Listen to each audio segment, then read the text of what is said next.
Hallelujah.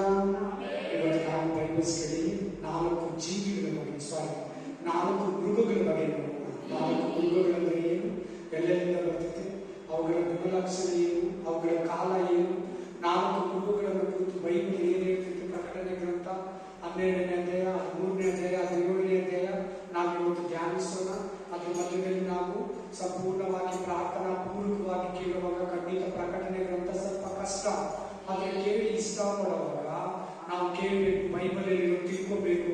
ಬೈಬಲಲ್ಲಿ ದೇವರು ನಮ್ಮ ಕೈ ಕೊಟ್ಟಿದ್ದಾನೆ, ಇಲ್ಲಿ ಏನಿದೆ ನಾವು ತಿಳ್ಕೋಬೇಕನ್ನುವಾಗ ದೇವರು ಗೋಚರ ಪಡಿಸ್ತಾನೆ. Price the lord. ಈಗ ನಾವು ಈ ಸಮಯದಲ್ಲಿ 4 ಜೀವಿಗಳ ಬಗ್ಗೆ ನೋಡೋಣ. Price the lord. ಓದಿ ಪ್ರಕಟಣೆ ಗ್ರಂಥ 12ನೇ ಅಧ್ಯಾಯ 2ರಿಂದ 4. ಪ್ರಕಾಶಿತ ಪುಸ್ತಕ 12 अध्याय 2 से 4 वचन. ಓದಿ ಒಬ್ಬರು. ಆಕೆಯು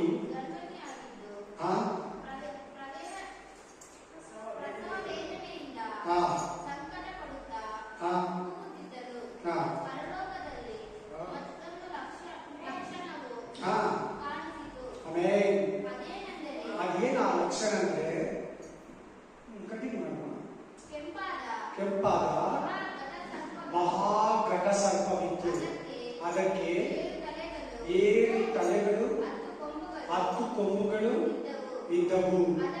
ಅದರ ತಲೆಗಳ ಮೇಲೆ 7 ಮುಕುಟಗಳಿದ್ದವು.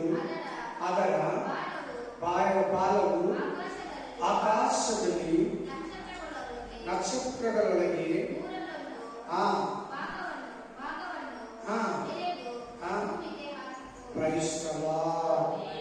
ಏನಿದು ಆಕಾಶ. ಆಕಾಶದಲ್ಲಿ ಏನಿದೆ, ಒಂದು ಘಟಸರ್ಪ ಇದೆ. ಘಟಸರ್ಪಕ್ಕೆ 10 ತಲೆ, 7 ಕೊಂಬುಗಳು, 7 ಮುಕುಟಗಳು. ಇದೊಂದು ಮೃಗ. ಎಲ್ಲಿಂದ ಬರ್ತದೆ ಅಂದ್ರೆ ಆಕಾಶದಿಂದ. ಇನ್ನೊಂದು ಮೃಗ ಇದೆ, ಅದು ಭೂಮಿ, ಒಣಗಿರೋ ಭೂಮಿಯಿಂದ. ಮತ್ತೊಂದು ಮೃಗ ಇದೆ, ಅದು ನೀರು, ಸಮುದ್ರದಿಂದ ಬರ್ತದೆ. ಇನ್ನೊಂದು ಮೃಗ ಇದೆ, ಅಧೋಲೋಕ, ಪಾತಾಳದಿಂದ, ಬಾಟಮ್ಲೆಸ್, ಅಲ್ಲಿಂದ ಬರ್ತಿದಂತ. ಈ 4 ಜೀವಿಗಳ ಕುರಿತು ನಾವು ಮಾತಾಡೋಣ. ಮೊದಲನೇದಾಗಿ ಸಹೋದರಿ ಓದಿದಂತೆ ಆಮೇಲೆ ಮೊದಲನೇ ಮೃಗವನ್ನ ಕುರಿತು ನಾವು ಧ್ಯಾನಿಸೋಣ. पढ़ो सिस्टर 2 वचन से.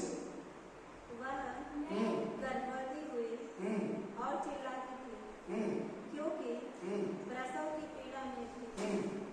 एक और चिन्ह स्वर्ग में दिखाई दिया और देखो एक बड़ा लाल अजगर था जिसके 7 सिर और 10 सींग थे और उसके सिरों पर 7 राजमुकुट थे. उसकी पूंछ ने आकाश के तारों की 1/3 को खींचकर पृथ्वी पर डाल दिया. बस hallelujah.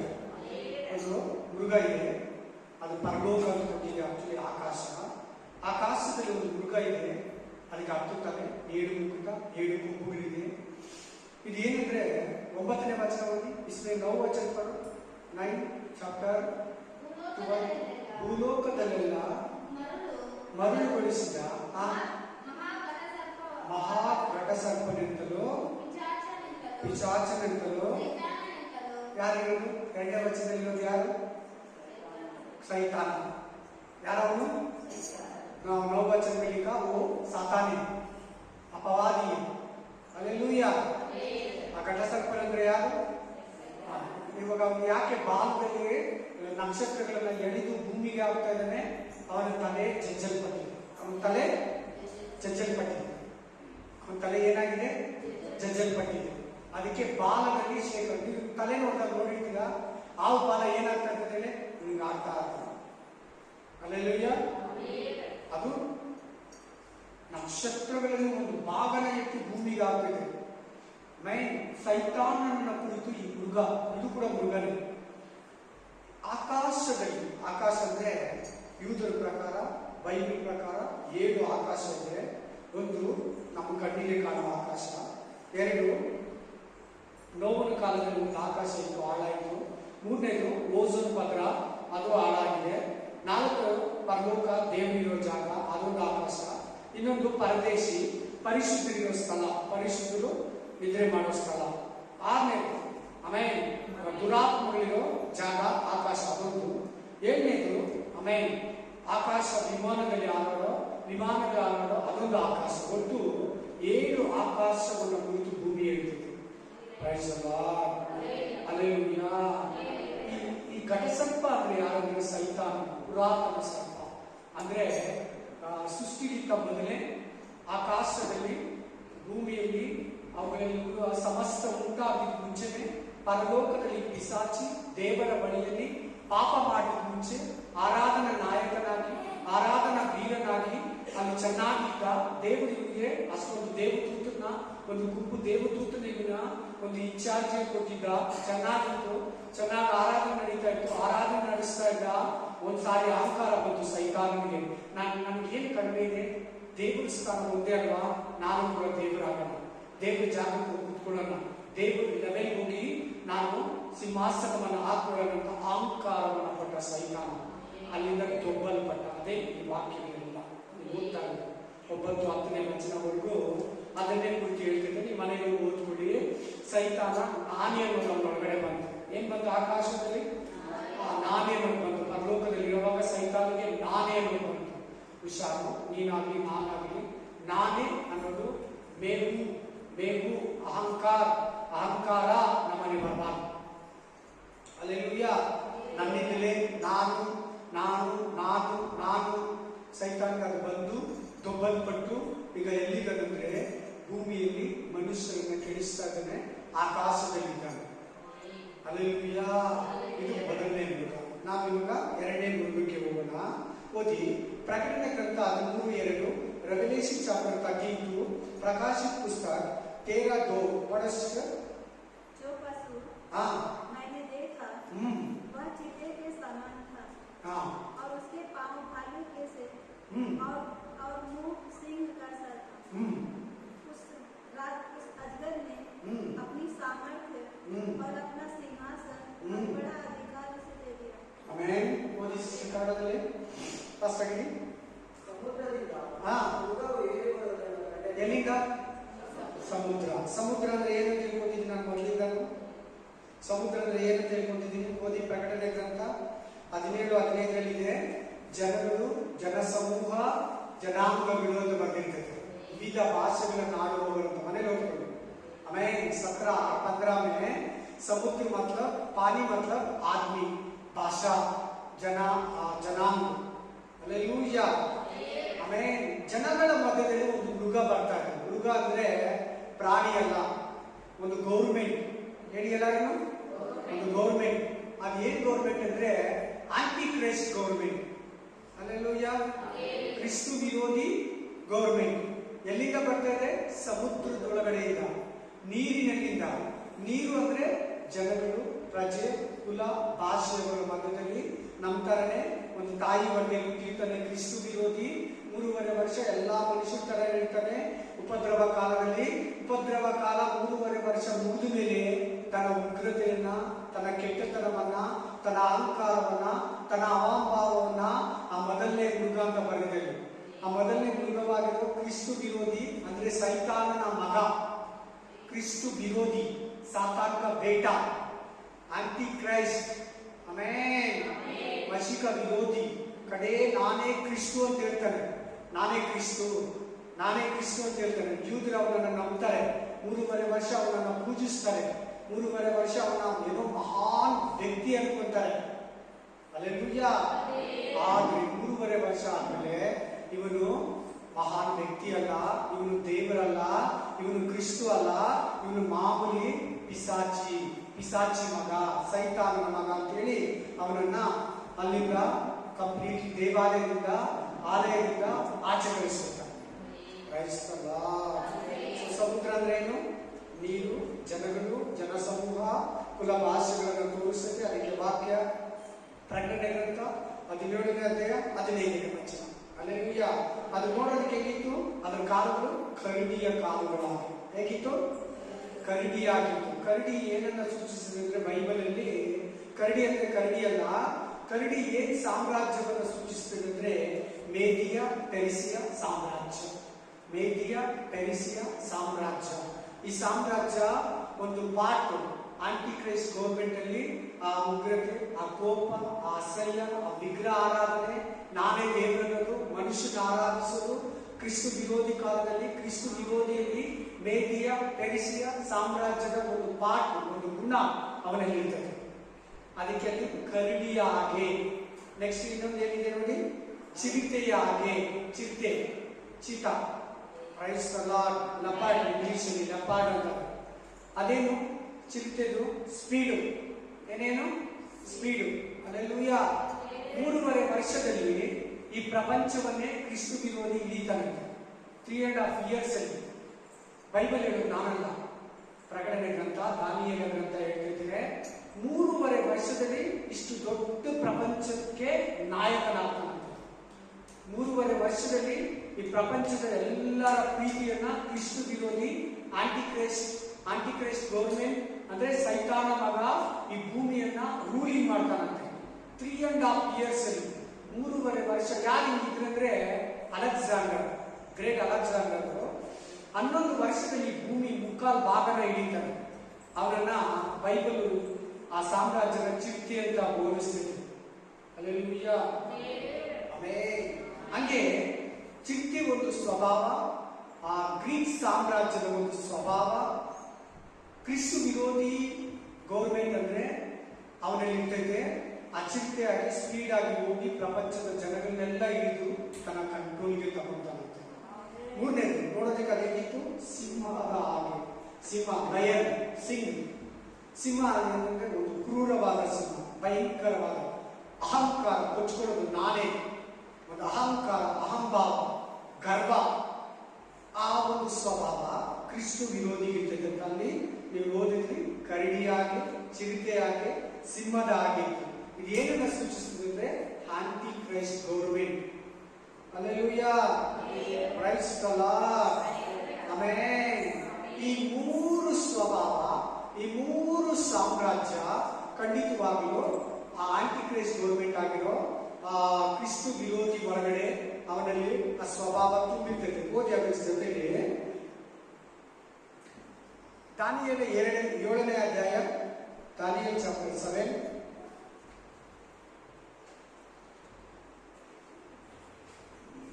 Hallelujah. Praise the Lord. Praise you Jesus. 7ನೇ ಅಧ್ಯಾಯದಲ್ಲಿ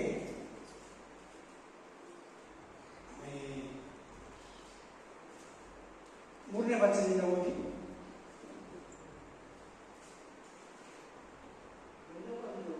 ಒಂದಕ್ಕೊಂದು ವಿಲಕ್ಷಣವಾದ 4 ದೊಡ್ಡ ಮೃಗಗಳು ಸಾಗರದೊಳಗಿಂದ ಬಂದವು.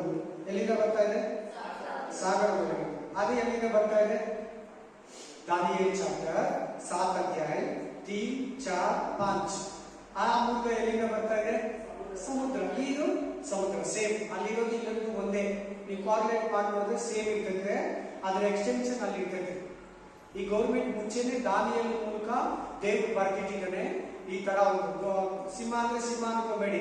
ಸಿಂಹ ಅಂದ್ರೆ ಬಾಬಿಲೋನ್ ಸಾಮ್ರಾಜ್ಯ, ಕರಡಿ ಅಂದ್ರೆ ಮೇದಿಯ ಪೆರಿಸಿಯ ಸಾಮ್ರಾಜ್ಯ, ಚಿರತೆ ಅಂದ್ರೆ ಆಮೇಲೆ ಗ್ರೀಕ್ ಸಾಮ್ರಾಜ್ಯ. ಹಲ್ಲೆಲೂಯಾ.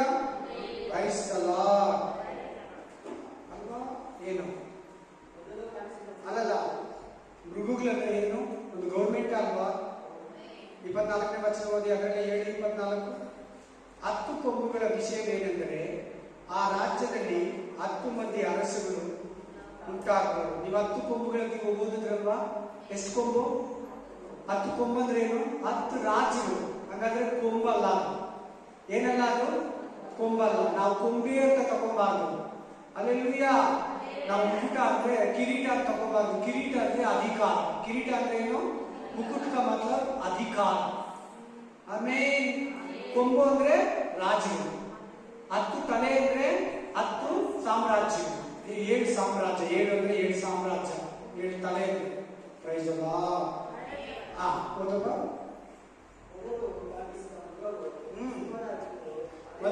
ಮೊದಲನೇದಾಗಿದೆ ಸಿಂಹದಾಗಿತ್ತು. ಅದಕ್ಕೆ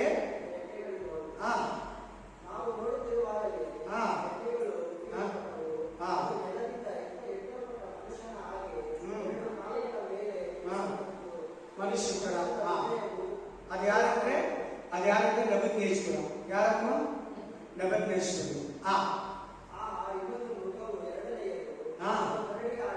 ಕರಡಿಯಾಗಿತ್ತು.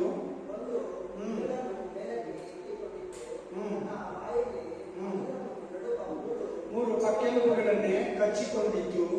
ನೀನೆದ್ದು ಬಹು ಮಾಂಸವನ್ನು ತಿಂದು ಎದ್ದು ಅದಕ್ಕೆ ಎಳೋಣವಾಯಿತು. ಅದಾದ ನಂತರ ನಾನು ನೋಡುತ್ತಿರುವಲ್ಲಿ ಇಗೋ ಚಿಂತೆಯಾಗಿರುವ ಮತ್ತೊಂದು ಮೃಗವು ಕಾಣಿಸಿತು. ಅದರ ಪಕ್ಕದಲ್ಲಿ ಪಕ್ಷಿಯಾಗಿ ರೆಕ್ಕೆ ಇರುವ 4 ರೆಕ್ಕೆಗಳಿದ್ದವು. ಆ ಮೃಗಕ್ಕೆ 4 ತಲೆಗಳಿದ್ದವು. ಅದಕ್ಕೆ ದೊರೆತನ ಕೊಡಲ್ಪಟ್ಟಿತು. ಆಮೇಲೆ 4 ರೆಕ್ಕೆಗಳಂದ್ರೆ 4 ಜನ ದಳಪತಿಗಳು. ಇವನು ಅಲೆಕ್ಸಾಂಡರ್ ದಳಪತಿಗಳು. ಹಲ್ಲೆಲೂಯಾ.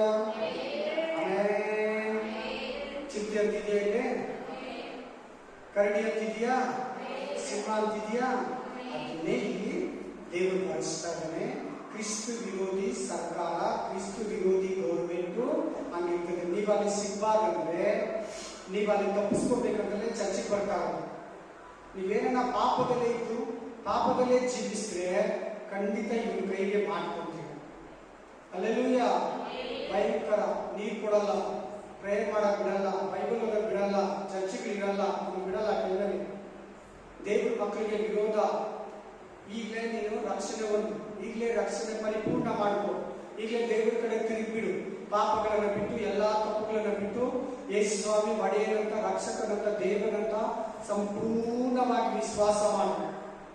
ಹಲ್ಲೆಲೂಯಾ. ಹಲ್ಲೆಲೂಯಾ. ಇಲ್ಲಾದ್ರೆ ಈ ಉಗುರಿಗೆ, ಈ ಚಿರತೆಗೆ, ಈ ಸಿಂಹಕ್ಕೆ, ಈ ಕರಡಿಗೆ, ಈ ಭಯಂಕರ ಮೃಗಕ್ಕೆ ಮಾಡ್ಕೊಳ್ತೀಯ. ಅಂದ್ರೆ ಮೃಗಗಳೆಲ್ಲ ಆಂಟಿ ಕ್ರೈಸ್ಟ್ ಗೌರ್ಮೆಂಟ್ ಪೀಡಿಸ್ತಾನೆ. ದೇವ್ರ ಮಕ್ಕಳನ್ನೆಲ್ಲ ಅನ್ಯರು ಕೂಡ ಅವನು ಪೀಡಿಸ್ತಾನೆ, ನಮ್ಮ ದೇವರು ಕೂಡ ಪೀಡಿಸ್ತಾನೆ. ಲಿಮಿಟ್ ಆಗಿ ಊಟ ಕೊಡ್ತಾನೆ, ಲಿಮಿಟ್ ಆಗಿ ನೀರು ಕೊಡ್ತಾನೆ, ಲಿಮಿಟ್ ಆಗಿ ಮಾತ್ರೆ ಕೊಡ್ತಾನೆ, ಲಿಮಿಟ್ ಆಗಿ ಮದ್ದು ಕೊಡ್ತಾನೆ, ಲಿಮಿಟ್ ಆಗಿ ಎಲ್ಲ ಪೆಟ್ರೋಲ್ ಗಿಟ್ರೋಲ್ ಎಲ್ಲ ಲಿಮಿಟ್ ಮಾಡ್ಬಿಡ್ತಾನೆ. ಜಾಸ್ತಿ ಕೊಡೋದೇ ಇಲ್ಲ. ಒಂದು ಮುದ್ದೆ ಎಕ್ಸ್ಟ್ರಾ ಕೊಡೋದೇನು ಕೊಡಲ್ಲ. ಆಮೇಲೆ ನೀನ್ ಟೋಟಲಿ ಜುಟ್ಟು ಜಂಜ್ವಾರ, ನಿನ್ನ ಕಂಪ್ಲೀಟ್ ಕಂಟ್ರೋಲು ಅವನ ಕೈಗೆ ಹೋಗ್ಬಿಡ್ತೈತೆ. ಅದಕ್ಕೆ ಈ ಆಧಾರ್ ಕಾರ್ಡು, ಎಲೆಕ್ಷನ್ ಕಾರ್ಡು, ಈ ಮೈ ಕಾರ್ಡು ಎಲ್ಲ ಒಂದು ಕಂಪ್ಲೀಟ್ ಈಗ ಆಧಾರ್ ನಂಬರ್ ಹೋದ್ರೆ ನಿಮ್ಗೆ ಎಲ್ಲ ಸಿಗ್ತಾ ಇರೋದು ಅವನಿಗೆ ರೆಡಿ ಆಗ್ತಾ ಹೋಗಿದೆ. ಇದೆಲ್ಲ ಏನಾಗ್ತದೆ, ಅವನಿಗೆ ರೆಡಿ ಮಾಡಿ ಅವನಿಗೆ ಆ ಗೌರ್ಮೆಂಟ್ಗೆ ಇಂಪ್ಲಿಮೆಂಟ್ ಮಾಡಿ. ಈಗ ಯಾವ ಸರ್ಕಾರ ಇರಲಿ, ಈ ಸರ್ಕಾರ ಆ ಸರ್ಕಾರ ಅಂತಿಲ್ಲ, ಯಾವ ಸರ್ಕಾರ ಇದ್ರು ಅವನ ಗೌರ್ಮೆಂಟ್ಗೆ ಇವೆಲ್ಲ ರೆಡಿ ಮಾಡಿ ಕೊಡ್ಬೇಕು. ಆಮೇನ್.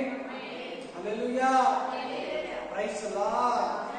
ಇದು ಮೊದಲನೇ ಮೃಗ. 2 ಮೃಗಗಳಾಯ್ತು. ಇನ್ನು 3ನೇ ಮೃಗಕ್ಕೆ ಹೋಗೋಣ. ಓದಿ ಪ್ರಕಟಣೆ ಗ್ರಂಥ 3:11, ಪ್ರಕಾಶಿತ ಪುಸ್ತಕ 13:11, ರೆವಲೇಷನ್ ಚಾಪ್ಟರ್ 30:11. ಓದು. ಮತ್ತೊಂದು ಮೃಗವು ಭೂಮಿ ಒಳಗಿಂದ ಆಗ.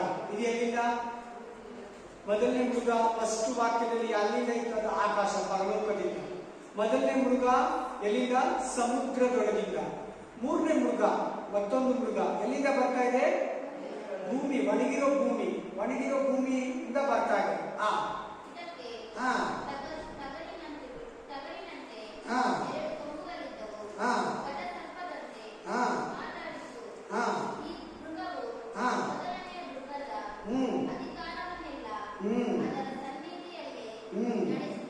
ನಡೆಸುತ್ತದೆ. ಸಾಕು. ಈ ಮೃಗ ಎಲ್ಲಿಂದ ಬರ್ತದೆ? ಭೂಮಿಯಿಂದ.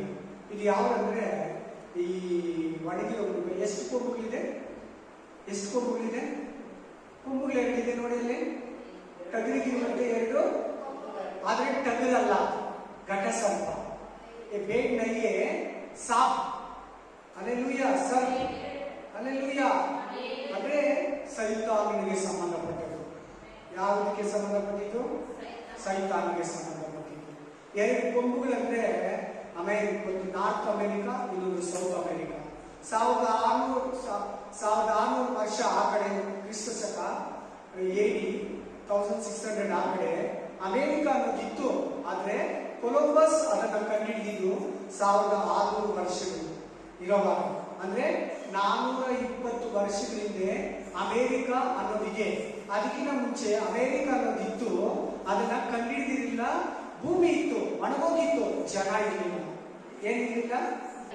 1600 ವರ್ಷಗಳಲ್ಲಿ ಕ್ರಿಸ್ತಶಕ 1600 AD 1600 ಕೊಲಂಬಸ್ ಆ ದೇಶವನ್ನ ಕಂಡುಹಿಡಿತಾನೆ. ಅಲ್ಲಿ ಹೋಗಿ ಜನಗಳನ್ನ ಅಲ್ಲಿ ಇಲ್ಲಿ ಇಂಗ್ಲೆಂಡ್ ಇಂದ ಕರ್ಕೊಂಡು ಹೋಗಿ ಅಲ್ಲಿ ಬಿಟ್ಟಿರೋದು. ಅದಕ್ಕೆ ಇವಾಗಲೂ ಅಮೆರಿಕದಲ್ಲಿ ಕರಿಯರು, ಬಿಳಿಯರು, ವೈಟು, ಬ್ಲಾಕ್ ಇದ್ದಾರೆ ಮಿಕ್ಸ್ ಆಗಿ. ಅದಕ್ಕಿಂತ ಮುಂಚೆ ಭೂಮಿ ಇದೆ, ಅದಕ್ಕಿಂತ ಮುಂಚೆ 3 ಖಂಡ ಇದೆ. ಎಷ್ಟು ಖಂಡ? 3 ಖಂಡ. ಒಂದು ಏಷ್ಯಾ, ಇನ್ನೊಂದು ಯುರೋಪ್, ಇನ್ನೊಂದು ಆಫ್ರಿಕಾ. ಈಗ 7 ಖಂಡ ಇದೆ. ಅದರಲ್ಲಿ 2 ಖಂಡ ಯಾವ್ದಂದ್ರೆ ಸೌತ್ ಅಮೆರಿಕಾ, ನಾರ್ತ್ ಅಮೆರಿಕಾ. ನೋಡಿ, 2 ಕೊಂಬುಗಳು ಸೊರೈತಾ. 1430 ವರ್ಷಗಳ ಹಿಂದೆ ಅಲ್ಲಿ ಜನಗಳಿರಲಿಲ್ಲ, ಭೂಮಿ ಇತ್ತು. ಆ ಮೃಗ ಎಲ್ಲಿಂದ ಬರ್ತಾ ಇದೆ? ಭೂಮಿ ಇಲ್ಲ. ಭೂಮಿ ಅಂದ್ರೆ ಏನು? ಬೈಬಲ್ ಹೇಳ್ತದೆ ಒಣಗಿರೋ ಭೂಮಿ. ಒಣಗಿರೋ ಭೂಮಿ ಅಂದ್ರೆ ಯಾರು ಇಲ್ಲ, ಡ್ರೈ ಪ್ಲೇಸ್, ಡ್ರೈ ಲ್ಯಾಂಡ್. ಒಣಗಿರೋ ಭೂಮಿ, ಡ್ರೈ ಲ್ಯಾಂಡ್, ಚುಕ್ಕ ಜಮೀನ್. ಹಲ್ಲೆಲೂಯಾ. ಈ ಮೃಗ ಏರಿ ಬರುವುದನ್ನು ಕಂಡು ಇದು ಮೊದಲನೇ ಮೃಗದ ಸನ್ನಿಧಿಯಿಂದ ಆ ಮೊದಲನೇ ಮೃಗದ ಶಕ್ತಿ. ಮೊದಲನೇ ಮೃಗ ಅಂದ್ರೆ ಯಾರು?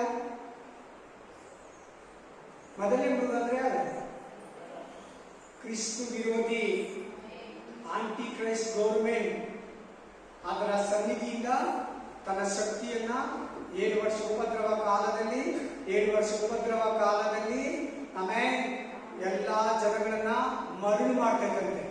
ಆಂಟಿ ಕ್ರೈಸ್ಟ್ಗೆ ಹೇಳ್ಕೊಡ್ತಕ್ಕಂತೆ, ನೀನ್ ದೇವರಾಗು, ಬಟ್ ನಿನ್ಗೆ ಇಷ್ಟೊಂದು ಪ್ರಾಪರ್ಟಿ ಇದೆ, ಇಷ್ಟೊಂದು ನಿನಗೆ ಬೆಲೆ ಇದೆ, ಇಷ್ಟೊಂದು ಸ್ಟೇಟಸ್ ಇದೆ, ಇಷ್ಟೊಂದು ಗೌರ್ನಮೆಂಟ್ ಇದೆ ನಿನ್ ಕೈಯಲ್ಲಿ, ಎಲ್ಲಾ ನಿನ್ ಗದಿನ, ನೀನ್ ಯಾಕೆ ದೇವರಾಗಬಾರ್ದು, ನೀನ್ ಯಾಕೆ ಒಂದು ವಿಗ್ರಹನ ಮಾಡಿಕೊಡ್ಬಾರ್ದು ಅಂತ ಹೇಳಿ ನಾನೇ ದೇವರಂತ ಹೇಳಂತೇಳಿ ಇದೇ ಅದಕ್ಕೆ ಆಲೋಚನೆ ಕೊಟ್ಟು ಜನಗಳಿಗೆ ರೆಕಮೆಂಡೇಶನ್ ಮಾಡ್ತಕ್ಕಂತೆ. ಕ್ರಿಸ್ತು ವಿರೋಧಿ ದೇವರು, ಜೀಸಸ್ ದೇವರು, ಆದ್ರೆ ಅವನು ಜೀಸಸ್ ಅಲ್ಲ, ಆಂಟಿ ಕ್ರೈಸ್ಟ್. ಇದು 2ನೇ ಮೃಗ. ಒಟ್ಟು 3 ಮೃಗಗಳಾಯ್ತು. ಹಲ್ಲೆಲೂಯಾ. ಆಮೇಲೆ ಇದಕ್ಕೆ ಇನ್ನೊಂದು ಹೆಸರು ಏನ್ ಕೊಡ್ತಾ ಇದೆ ಹೇಳಿ? ಅಲ್ಲಿ ಸುಳ್ಳು ಪ್ರವಾದಿ ಅಂತಿದೆ. ನೋಡ್ಕೊಳ್ಳಿ, ಎಷ್ಟನೇ ವಚನದಲ್ಲಿದೆ? ಸುಳ್ಳು ಪ್ರವಾದಿ. 666 ಮುದ್ರೆಯನ್ನು ಹಾಕುವಂತ ಜನಗಳನ್ನ ಪ್ರೋತ್ಸಾಹಿಸಿದೆ. 6606 नंबर डालने के लिए 6606 नंबर एंटी क्राइस्ट का नंबर है. वो डालने वाला स्वर्ग नहीं पहुंचेगा. उस समय में बहुत विश्वासी लोग भी डालेगा इस नंबर, इस मुद्रा को. ಆ ಮುದ್ರೆಯನ್ನ ಆ ಕಾಲದಲ್ಲಿ ಅನೇಕ ಬಿಡಲ್ಪಟ್ಟ ಸಭೆ, ಬಿಡಲ್ಪಟ್ಟ ಚರ್ಚ್ ಹಾಕ್ಸ್ಕೊಂತಾರೆ. Praise the Lord. ಏನ್ ಹೇಳ್ತಾರೆ ವಾಕ್ಯ? ಅವನು ಮೊದಲನೇ ಮೃಗದ ಸನ್ನಿಧಿಯಿಂದ ತನ್ನ ಅಧಿಕಾರವನ್ನ, ತನ್ನ ಕಾರ್ಯಗಳನ್ನ ನಡೆಸ್ತಾನೆ. ಎಚ್ಚರ, ಜಾಗೃತಿ. ತಿರುಗಿಬಿಡಿ ದೇವರ ಕಡೆಗೆ. ಇನ್ನು ಅಂತಿಂತ ಪಾಪಗಳಿದ್ರೆ ತಿರುಗಿಬಿಟ್ಟು ದೇವರು ಬರೋ ಒಳಗಡೆ ಪರಿಶುದ್ಧರಾಗಿ, ನಿಮ್ಮ ದೇವರು ಬರೋ ಒಳಗಡೆ, ನಿನ್ನ ಯೇಸು ಕ್ರಿಸ್ತ ಬರೋ ಒಳಗಡೆ, ನಿನ್ನ ಸಭೆಯನ್ನು ಎತ್ಕೊಳ್ಳಲು ಬರದಿದ್ದ ಮುಂಚೆ ನೀನು ಸಿದ್ಧನಾಗಿರು ದೇವರಿಗಾಗಿ. ರೆಡಿಯಾಗಿರು. ಆತನ ಬರೋ ದಿನಕ್ಕೆ ನೀನು ಯಾವ ಕೊರತೆ ಇಲ್ಲ, ಯಾವ ಪಾಪ ಇದ್ದೀರಾ, ಭಾನುವಾರ ಹೇಳಿದಂತೆ ಶುದ್ಧನಾಗಿ, ಪ್ರಾಣ, ಆತ್ಮ, ಶರೀರ, ನಿನ್ನ ಆಲೋಚನೆ, ನಿನ್ನ ಕಾರ್ಯಗಳು, ಕ್ರಿಯೆಗಳು, ನಿನ್ನ ಕೈ, ಕಣ್ಣು, ಬಾಯಿ ಎಲ್ಲ ಶುದ್ಧವಾಗಿಟ್ಟು ಪಾಪ ಮಾಡಬೇಡ. ಪರಿಶುದ್ಧವಾಗಿರು, ಪ್ರಾರ್ಥನೆ ಇರು. ಈ ಗೌರ್ಮೆಂಟ್ ಕೈಗೆ, ಈ ಸುಳ್ಳು ಪ್ರವಾದಿ ಕೈಗೆ, ಈ ಕ್ರಿಸ್ತು ವಿರೋಧಿ ಕೈಗೆ ನೀನು ಸಿಗಲ್ಲ. Praise the Lord. Hallelujah. Amen. ಇನ್ಯಾರು? ಇವನು 2ನೇ ಮೃಗ. ಇವನು ಎಲ್ಲಿಂದ ಇವನಿಗೆ ಶಕ್ತಿ, ಬಲ, ಅಧಿಕಾರ? ಮೊದಲನೇ ಮೃಗವಾಗಿರೋ ಕ್ರಿಸ್ತು ವಿರೋಧಿಯಿಂದ. ಇವನು ಆಂಟಿ ಕ್ರೈಸ್ಟ್ಗೆ ಸಹಾಯ ಮಾಡೋನು, ಆಲೋಚನೆಯನ್ನು ಕೊಡೋನು. ಒಳ್ಳೆ CMಗೆ, PMಗೆ ಆಲೋಚನೆ ಕೊಡೋರು ಇರ್ತಾರೆ. ಅವ್ರನ್ನ ಕೇಳ್ಕೊಂಡು ಎಲ್ಲ ಪಬ್ಲಿಸಿಟಿ ಮಾಡ್ತಾ ಇರ್ತಾರೆ, ಸ್ಪೀಚ್ ಮಾಡ್ತಾ ಇರ್ತಾರೆ. ಮುಖ್ಯಮಂತ್ರಿಗಳಾಗಲಿ, ಎಲ್ಲ ಮುಖ್ಯಮಂತ್ರಿಗಳು, ಪ್ರಧಾನಿ, ಪ್ರೆಸಿಡೆಂಟ್ಗಳೆಲ್ಲ ಅವ್ರಿಗೆ ಸಹಾಯ ಮಾಡೋರು, ಹೇಳೋರು ಇರ್ತಾರೆ, ಹೇಳ್ಕೊಡೋರು. ಆ ತರ ಕ್ರಿಸ್ತು ವಿರೋಧಿಗೆ ಹೇಳ್ಕೊಡೋನೆ ಸುಳ್ಳು ಪ್ರವಾದಿಯಾಗಿರೋ ಈ 2ನೇ ಮೃಗ. ಹಲ್ಲೆಲೂಯಾ. ಎಸ್, 3 ಮೃಗಗಳಾಯಿತು. ನಾನು ಮೊದಲು ಹೇಳಿದಾಗ ಇವತ್ತು ಒಟ್ಟು 4 ಮೃಗಗಳನ್ನ ಧ್ಯಾನಿಸೋಣ ಅಂತ ಹೇಳಿದೆ. 4ನೇ ಮೃಗವನ್ನ ತಗೊಳ್ಳಿ. ಚಾರ್ವಾಲ. रेवलेशन चैप्टर 17:8 मैं प्रकाशित पुस्तक 17:8 रेवलेशन चैप्टर 17:8 प्रकटने ग्रंथ 17:8 ನೀನು ಕಂಡ ಈ ಮೃಗವು ಮೊದಲು ಇತ್ತು ಈಗ ಇಲ್ಲ ಮತ್ತು ಅದೋ ಲೋಕದಿಂದ ಏರಿ ಬಂದು ನಾಶಕ್ಕೆ ಹೋಗುವುದು. ಮೊದಲಿತ್ತು ಈಗಿಲ್ಲ. ಹಲ್ಲೆಲೂಯಾ. ಯಾವಾಗಂದ್ರೆ BC 168 ಕ್ರಿಸ್ತ ಪೂರ್ವ 168ರಲ್ಲಿ ಆಂಟಿಫೋರ್ ಎಕಿಫನಸ್ ಅನ್ನೋ ರಾಜ ಇದ್ದ, ಚಕ್ರವರ್ತಿ. ಆಮೇಲೆ ಬಲೇ ದುಷ್ಟನು, ಬಲೇ ಕೆಟ್ಟವನು, ಬಲೇ ಅನ್ಯಾಯಗಾರನು, ಅಣ್ಣನನ್ನ ಕೊಂದು ರಾಜನಾದನು. ದೇವಾಲಯದಲ್ಲಿ ಹೋಗಿ ಯೆರೂಸಲೇಮಿನ ದೇವಾಲಯದಲ್ಲಿ ಆಮೇಲೆ ದೇವರ ಜಾಗದಲ್ಲಿ ಜೀಸಸ್ ದೇವರನ್ನ ಇಟ್ಟು ಇಸ್ರಾಯೇಲರಿಗೆ ಅಸಹ್ಯವಾಗಿರೋ, ಬೈಬಲಲ್ಲಿ ಅಸಹ್ಯವಾಗಿರೋ ಪ್ರಾಣಿಯಾಗಿರೋ ಹಂದಿಯನ್ನ ಬಲಿಯಾಗಿ ಕೊಟ್ಟು ಅಲ್ಲಿ ಆರಾಧನೆಯನ್ನು ನಿಲ್ಲಿಸಿ ಎಷ್ಟೋ ಯಹೂದ್ಯರನ್ನ ಕೊಂದಂತವನೇ ಆಂಟಿಫೋರ್ ಎಕಿಫನಸ್. ಈ ಸತ್ತೋಗಿರೋ ಆತ್ಮ ಅದೋ ಲೋಕ ಅಂದ್ರೆ ಬಾಟಮ್ಲೆಸ್, ಪಾತಾಳದಲ್ಲಿದೆ. 7 ವರ್ಷ ಉಪದ್ರವ ಕಾಲದಲ್ಲಿ ನಾನು ಆಂಟಿ ಕ್ರೈಸ್ಟ್ ಅಂತ ಹೇಳಿದಲ್ಲ, ಅವನ ಮೇಲೆ ಈ ಆತ್ಮ ಬರ್ತದೆ. ಯಾರ ಮೇಲೆ? ಅವನ ಮೇಲೆ ಈ ಆತ್ಮ ಬರ್ತದೆ. ಕ್ರೈಸ್ತಲ್ಲ, ಅವಾಗ ಅವನ ಆಂಟಿ ಕ್ರೈಸ್ಟ್. ಅಲ್ಲಿವರೆಗೂ ಅವನು ಮಾಮೂಲಿ ಮನುಷ್ಯನು. ಎಲ್ಲಿದೆ ಈ ಆತ್ಮ? ಈ ಮೃಗ ಎಲ್ಲಿದೆ? ಈ ಆತ್ಮ ಎಲ್ಲಿದೆ ಅಂತ ಬೈಬಲ್ ಹೇಳ್ತದೆ? ಅದೋ ಲೋಕ. ಅದೋ ಲೋಕ ಅಂದ್ರೆ ಪಾತಾಳ. ಇಂಗ್ಲಿಷ್ ಅಲ್ಲಿ ಬಾಟಮ್ಲೆಸ್, ಅಂತ್ಯನೇ ಇಲ್ಲ. ಹೋಗ್ತಾ ಇದ್ರೆ ಹೋಗ್ತಾನೇ ಇರ್ತೀವಿ, ಹೋಗ್ತಾನೇ ಇರ್ತೀವಿ. ಖಾಲಿ, ಫುಲ್ಲು ಖಾಲಿ ಜಾಗ. ಪಾತಾಳದಲ್ಲಿ ಕೂಡ ಬೇಜಾರು ಜನ ಸತ್ತೋಗಿರೋರಿದ್ದಾರೆ. ತುಂಬಾ ಪಾಪಿಗಳು ಯಾರ್ಯಾರು ಸತ್ತೋಗಿದ್ದಾರೋ, ಯೇಸುವನ್ನ ನಂಬಿದ, ಯೇಸು ಕ್ರಿಸ್ತನನ್ನ ವಿಶ್ವಾಸ ಮಾಡಿದ ಯಾರ್ಯಾರು ಸತ್ತೋಗಿದ್ದಾರೋ ಅವರೆಲ್ಲ ಪಾತಾಳದಲ್ಲಿದ್ದಾರೆ. ಯಾರ್ಯಾರು ಹಾಗೆ ಜೀವಂತವಾಗಿ ಸತ್ತೋದ್ರು, ಯಾರ್ಯಾರು ಭೂಕಂಪ ಆಗಿ ಸತ್ತೋದ್ರು ಅವರೆಲ್ಲ ಪಾತಾಳದಲ್ಲಿದ್ದಾರೆ. ಪಾಪಿಗಳು ಪಾತಾಳದಲ್ಲಿದ್ದಾರೆ, ಭೂಕಂಪವಾಗಿ ಸತ್ತೋದ್ರು ಪಾತಾಳದಲ್ಲಿದ್ದಾರೆ. ಆಮೇಲೆ ಪರಿಶುದ್ಧಿ ಬಿಟ್ಟು ಆ ಜಾಗದಲ್ಲಿ ಈ ಕ್ರಿಸ್ತು ವಿರೋಧಿ ಆತ್ಮ ಆಂಟಿಫೋರ್ ಎಕಿಫನಸ್, ಕ್ರಿಸ್ತು ವಿರೋಧಿ ಅಂತಿಯೋಕ್ಯ 4 ಕನ್ನಡದಲ್ಲಿ ಹೆಸರು ಆಂಟಿಫೋರ್ ಎಕಿಫನಸ್. ಈ ಆತ್ಮನೆ ಮೊದಲಿತ್ತು. ಯಾವಾಗಿತ್ತು? ಇವಾಗ ಹೇಳಿ ನೀವು ನೋಡ. ಮೊದಲಿತ್ತು ಯಾವಾಗ? ಹೇಳಿ, ಜೋರ ಹೇಳಿ. ಮೊದಲಿತ್ತು, ಈಗ ಇರ್ಲಿಲ್ಲ, ಇನ್ನು ಮೇಲೆ ಬರ್ಬೇಕಂತ ಇದೆ ವಾಕ್ಯ. ಕರೆಕ್ಟಾ? ಮೊದಲಿತ್ತು ಯಾವಾಗ? ನಾನು ಹೇಳಿದೆ ಇವಾಗ ಮೊದಲು ಯಾವಾಗಿತ್ತು ಅಂತ. ಡೇಟ್ ಹೇಳಿಲ್ವಾ? ಕ್ರಿಸ್ತ ಪೂರ್ವ 168ರಲ್ಲಿ ಇತ್ತು. ಯೇಸು ಕ್ರಿಸ್ತ ಬಂದ ಮುಂಚೆ ಇದ್ದ. ಇವನೊಬ್ಬ ರಾಜ, ಇವನೊಬ್ಬ ಮನುಷ್ಯ. ಆಂಟಿಫೋರ್ ಎಕಿಫನಸ್ ಹೆಸರು. Amen, hallelujah. ಸತ್ತೋಗಿರೋ ಆತ್ಮ ಪಾತಾಳದಲ್ಲಿ. ಇವನು ಎಂತವನು? ದೇವಾಲಯವನ್ನು ಕೆಡಿಸಿ, ದೇವಾಲಯವನ್ನು ಹೊಲಸು ಮಾಡಿ, ದೇವಾಲಯದಲ್ಲಿ ವಿಗ್ರಹನ ತಂದಿಟ್ಟು, ಯೆರೂಸಲೇಮ್ ದೇವಾಲಯದಲ್ಲಿ ಹಂದಿಯನ್ನು ಕುಯ್ದು ಆ ಜಾಗವನ್ನು ಅಪವಿತ್ರಗೊಳಿಸಿದವನು. ಯಾರನ್ನು? ಅಪವಿತ್ರಗೊಳಿಸಿದವನು. ಇವಾಗ ಎಲ್ಲಿದ್ದ ಮೊದಲಿನ್ನು? BC 168 ಕ್ರಿಸ್ತ ಪೂರ್ವ 168ರಲ್ಲಿ ಇದ್ದ. ಈಗಿಲ್ಲ. ಈಗಿದ್ದಾನ? ಇಲ್ಲ. ಯಾವಾಗ ಬರ್ತಾನೆ? 7 ವರ್ಷ ಉಪದ್ರವ ಕಾಲದಲ್ಲಿ ಕ್ರಿಸ್ತು ವಿರೋಧಿ ಮನುಷ್ಯ ಯಾರು ಹುಟ್ಟಿರ್ತಾನೆ, ಇಂತರ ನಂತರ ಅವನ ತಾಯಿ ಹೊಟ್ಟೆಯಲ್ಲಿ ಅವನ ಮೇಲೆ ಬಂದು ಕುತ್ಕೊಂಡ್ರೆ, ಅವನ ಮೇಲೆ ಆತ್ಮ ಬಂದು ಆವರಿಸಿಕೊಂಡ್ರೆ. ಏನಾತ್ಮ? ಅದ ಹೆಸರು ಕ್ರಿಸ್ತು ವಿರೋಧಿ ಆತ್ಮ, Antichrist. Amen, hallelujah, praise the Lord. ದಾನಿಯೇಲ 11:31 ಓದಿ. ದಾನಿಯೇಲ ಚಾಪ್ಟರ್ 11:31.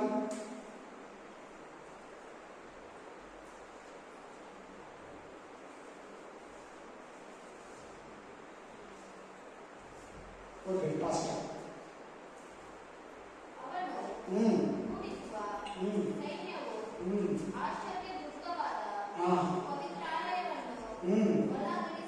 ಹೊಲಗೆಡಿಸಿದ್ರೆ ನಾನು ಅವಾಗ ಹೇಳಿಲ್ಲ, ದೇವಾಲಯಗಳು ಏನ್ ಮಾಡ್ತಾರಂತೆ? ಹೊಲಗೆಡಿಸ್ತಾನೆ. ನಿತ್ಯ ಹೋಮವನ್ನ ನೀಗಿಸಿ ಹಾಳು ಮಾಡುವ ಯಾವ್ದು ಅಸಹ್ಯ ವಸ್ತು ಅಂತ ಹೇಳಿದೆ ನಾನು? ಹಂದಿ, ವಿಗ್ರಹ. ಜೀಸಸ್ ಅಲ್ಲ, ಜೂಯಿಸ್ ದೇವರು ಅಂದ್ರೆ ಗ್ರೀಕ್ನಲ್ಲಿ ಒಂದು ಮಹಾದೇವರು. 7 ವಂಡರ್ಸ್, 7 ಅದ್ಭುತಗಳಲ್ಲಿ ಒಂದು ಕೂಡ ಜೂಯಿಸ್. ಆ ಜೀಸ್ ದೇವರು ವಿಗ್ರಹ ತಂದು ದೇವಾಲಯಗಳಿಗೆ ತಂದು, ವಿಗ್ರಹ ಯೂದರಿಗೆ ಇಸ್ರಾಯೇಲ್ರಿಗೆ ಅಗೇನಿಸ್ಟ್ ಅವ್ರು ತಂದಿಟ್ಟಿರ್ತಾರೆ.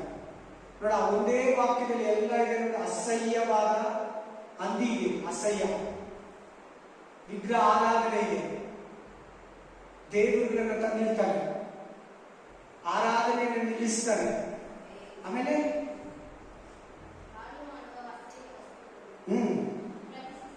ಪ್ರತಿಷ್ಠಿಸಿದರು.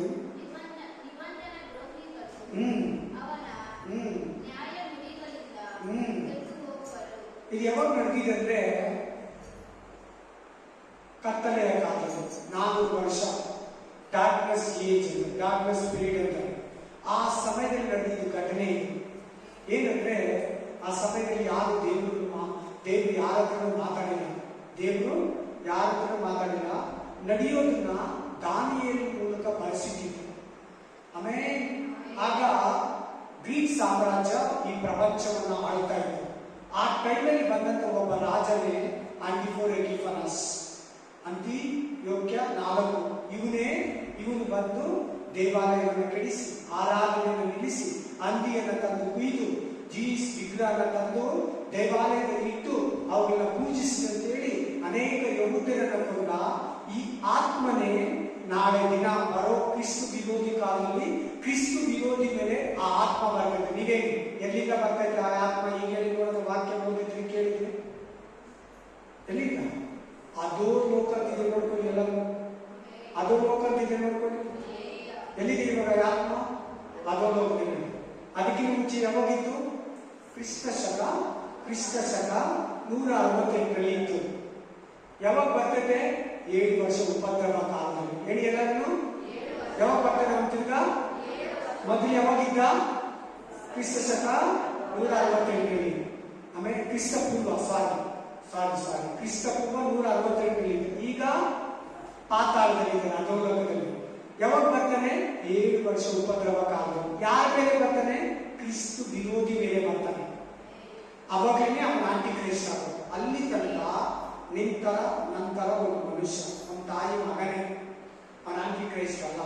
ಆ ಆತ್ಮ ಬಂದ ಮೇಲೆ ಆ ಸತ್ತೋಗಿರೋ ಆತ್ಮ, ಆ ಕ್ರಿಸ್ತು ವಿರೋಧಿ ಆತ್ಮ ಅವನ ಆವರಿಸಿಕೊಂಡ ಮೇಲೆ ಅವನ ಆಂಟಿ ಕ್ರೈಸ್ಟ್ ಆಗ್ತಾನೆ. ಅಲ್ಲಿ ತನಕ ಅವನು ಮಾಮೂಲಿ ಮನುಷ್ಯ ತರ ಇರ್ತಾನೆ. ಹಲ್ಲೆಲೂಯಾ. ದೇವ್ರ ಮಗನಾಗ ಯೇಸು ಕ್ರಿಸ್ತನಿಗೆ ಮರಿಯನ ಹೊಟ್ಟೆಯಲ್ಲಿ ಹುಟ್ಟಿದ. ನೀನು ನಿಮ್ಮ ತಾಯಿ ಹೊಟ್ಟೆಯಲ್ಲಿ, ನಾನು ನಮ್ಮ ತಾಯಿ ಹೊಟ್ಟೆಯಲ್ಲಿ ಹೆಂಗ್ ಹುಟ್ಟಿದ್ರಿ, ಅದೇ ತರನೇ ಕ್ರಿಸ್ತು ವಿರೋಧಿ ಕೂಡ ಒಂದು ತಾಯಿ ಹೊಟ್ಟೆಯಲ್ಲಿ ಹುಟ್ಟಿ ಒಂದು ಮಗನಾಗಿ ಮನುಷ್ಯರ ಮಧ್ಯದಲ್ಲೇ ಬೆಳೀತಾ ಇರ್ತಾರೆ. ಯಾರ ಮಧ್ಯದಲ್ಲಿ? ಮನುಷ್ಯರ ಮಧ್ಯದಲ್ಲಿ. ಎಲ್ಲಿಂದ ಬರ್ತಾವಂತ ವಾಕ್ಯ ಹೇಳ್ತಾರೆ? 3:2 ಸಮುದ್ರದೊಳಗಿಂದ. ಎಲ್ಲಿಂದ? ಸಮುದ್ರ ಅಂದ್ರೆ ಏನು? ಜನ, ಕುಲ, ಭಾಷೆ. ಹಂಗಾದ್ರೆ ಅವನು ಮನುಷ್ಯರ ಜೊತೆಯಲ್ಲೇ ಹುಟ್ಟಿರ್ತಾನೆ. ಆಮೇಲೆ ಆ ಆತ್ಮ ಅವನ ಮೇಲೆ ಬಂದ ಮೇಲೆ ಅವನು ವಿರೋಧಿ ಆಗ್ತಾನೆ. ಅಲ್ಲಿ ತನಕ ಮಾಮೂಲಿ ಮನುಷ್ಯ. ಸೊ ಅವನು ಮನುಷ್ಯರ ಮಧ್ಯದಲ್ಲೇ ಹುಟ್ಟುತ್ತಾನೆ. ಹಲ್ಲೆಲೂಯಾ. 4 ಮೃಗಗಳು ಬೈಬಲ್ ಹೇಳುವುದು. 4 ಮೃಗಗಳು ಬೇರೆ ಬೇರೆ, ಕಾಲ ಬೇರೆ, ಸಮಯ ಬೇರೆ, ಅಧ್ಯಾಯಗಳು ಬೇರೆ ಬೇರೆ, ವಚನಗಳು ಬೇರೆ ಬೇರೆ, ಎಲ್ಲ ಒಂದೇ ಅಲ್ಲ. ಮೃಗ ಅಂತಿರ್ತದೆ. ಹಲ್ಲೆಲೂಯಾ. ಎಸ್ಕಂಡ್ ವಚನ ನಾವೆಲ್ಲ ಇದ್ದು ಮೇಲೆ ನಿಂತ್ಕೊಂಡು ಥ್ಯಾಂಕ್ ಯು ಅಪ್ಪ. ಈ ಪರಿಶುದ್ಧ ಸಾಯಂಕಾಲ ವೇಳೆಯಲ್ಲಿ ಬೈಬಲ್ ಸ್ಟಡಿಯಲ್ಲಿ ರಾಜ 4 ಮೃಗಗಳ ಕುರಿತು ನಮ್ಮೊಟ್ಟಿಗೆ ಮಾತಾಡಿದೆಯೇ ರಾಜ. 1ನೇ ಮೃಗ, 2ನೇ ಮೃಗ, 3ನೇ ಮೃಗ, 4ನೇ ಮೃಗ. ಈ 4 ಮೃಗಗಳ ಕಾಲ, ಇವರ ಕಾರ್ಯಗಳು, ಇವರ ಕ್ರಿಯೆಗಳು ಕುರಿತು ನಮಗೆ ಮಾತಾಡಿದ ಕ್ರಿಸ್ತು ವಿರೋಧಿ ಆತ್ಮ, ಸುಳ್ಳು ಪ್ರವಾದಿ, ಈ ಕ್ರಿಸ್ತು ವಿರೋಧಿ ಗೌರ್ಮೆಂಟು, ಘಟಸರ್ಪ. ಆಮೇಲೆ ಘಟಸರ್ಪದ ಬಗ್ಗೆ ನಮ್ಮ ಹತ್ರ ಮಾತಾಡಿದೆ ರಾಜ.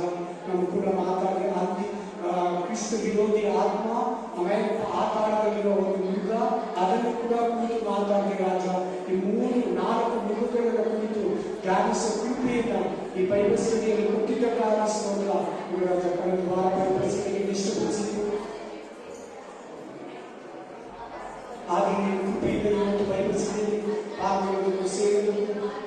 ಆಶೀರ್ವದಿಸಬೇಕು, ಕೃಪೆ ಮಾಡಿದೀಯ. ಆಶೀರ್ವದಿಸಿ, ಬಲಪಡಿಸಿ, ಮುಂದಿನ ಬೈಬಲ್ ಸ್ಟಡಿಯವರೆಗೂ ಕಾಪಾಡಿ ನಡೆಸು. ಕರ್ತನಾದ ಯೇಸು ಕ್ರಿಸ್ತನು ಬೇಗ ಬರ್ತಾನೆ. ಮಾರನಾಥ.